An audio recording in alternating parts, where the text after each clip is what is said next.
Добрый день, дорогие друзья! Часто мы спешим за идеальной жизнью.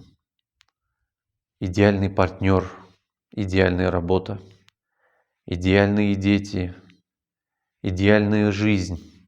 Все это требует от нас огромных вложений, беспрестанного бега, без остановки, исключая все остальные моменты жизни, лишь бы добиться этой высокой цели. Да, можно добиться многого.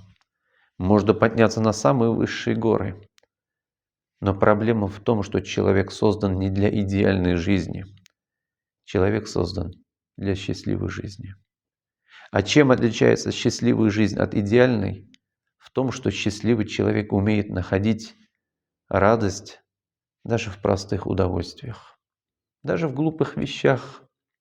Он рад даже некоторым своим ошибкам, даже порой противоречивые ситуации, которые с ним происходят, вызывают в нем лишь удивление и удовлетворение тем, что он не идеальный, не самый лучший, но при этом душевно радостный и счастливый.